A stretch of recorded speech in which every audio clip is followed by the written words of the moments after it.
Hello there, my name is Colin Newton. I'm an educational psychologist and co-founder of Inclusive Solutions. Our passion is inclusive education, and what does it take for all the children and young people to be together in our mainstream schools and settings with the support they need. And today I want to talk to you about the power of imitation. Now, we've known for a long time, since the work of Bandura, and that's going back quite a few years, that social imitation and social modelling is extremely powerful.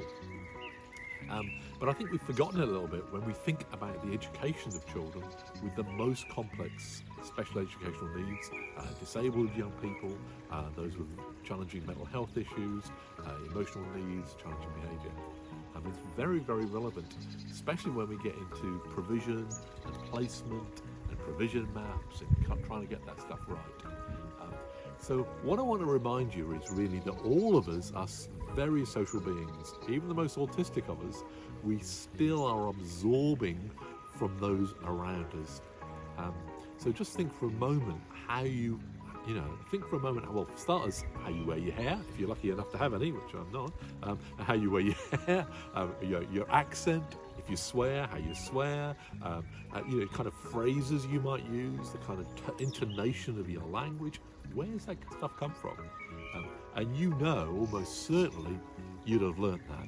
And almost certainly, you probably learnt it by imitation from copying those around you.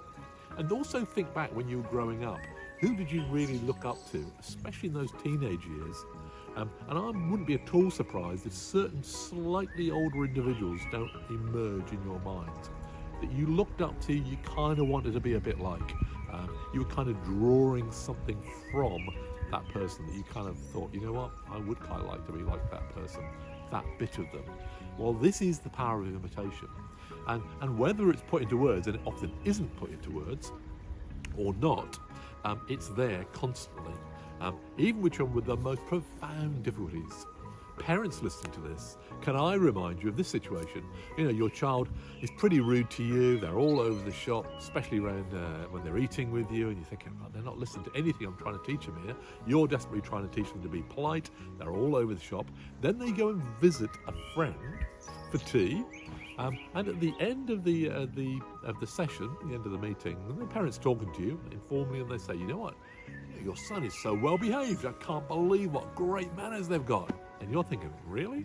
Is that the same child? We are talking about the same one here. Yeah, we are talking about the same one. Somehow this stuff has been absorbed unconsciously, because you haven't seen any evidence of it at all, and yet the child has been taken in those kind of messages you've been giving. They have kind of been imitating, they have been learning from you in a way you didn't even realise. So that's a little encouraging message there about imitation, but it's even more profound when it comes to thinking about where we place children, because it's really important that children, however complex their needs are, they are surrounded by good role models. Because if we place children with other children with difficulties, they will imitate those difficulties.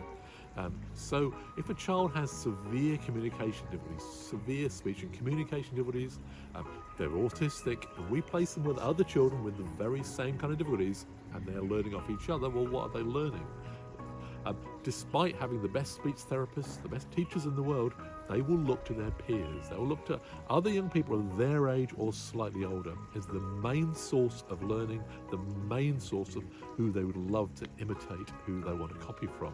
So we have to be very careful about where they are going to be placed in the world. Who are they going to learn from? Where are those opportunities for imitation? Really got to think about that hard. Equally with children with the most severe, profound learning difficulties, why would we place children like that with other children with severe, profound learning difficulties? It doesn't really make sense, does it?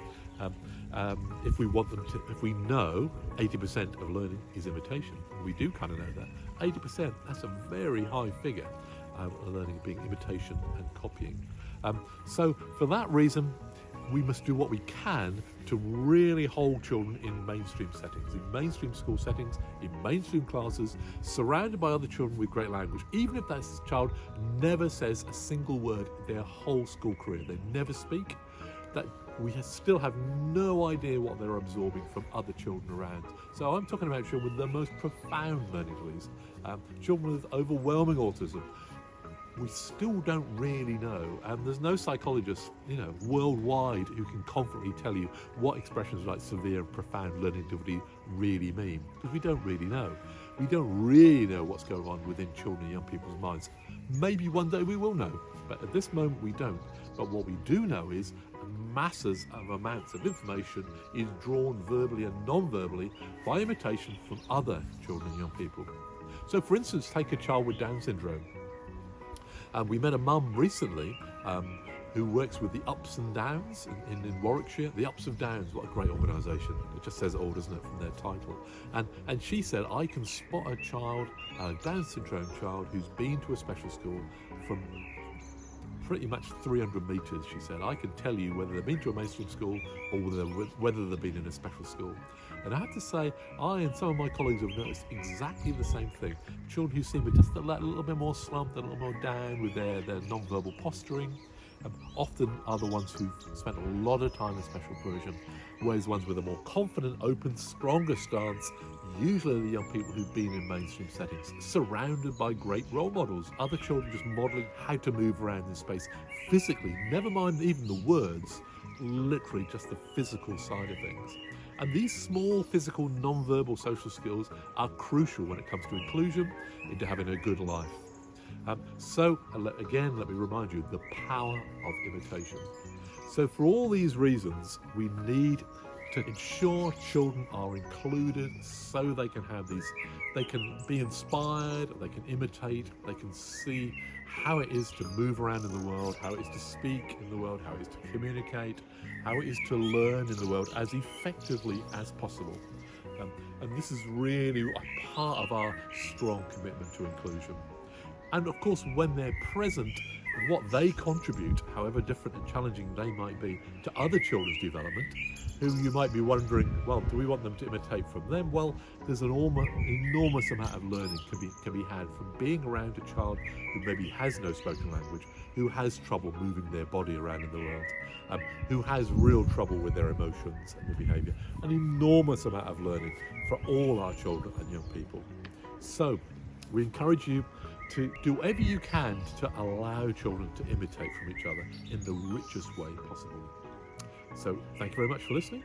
If you've enjoyed this video and you'd like more of this kind of content, like this video and add a comment to the comment section. And if you just want to get more of this kind of video content regularly, subscribe. Thank you very much for listening. Speak again soon.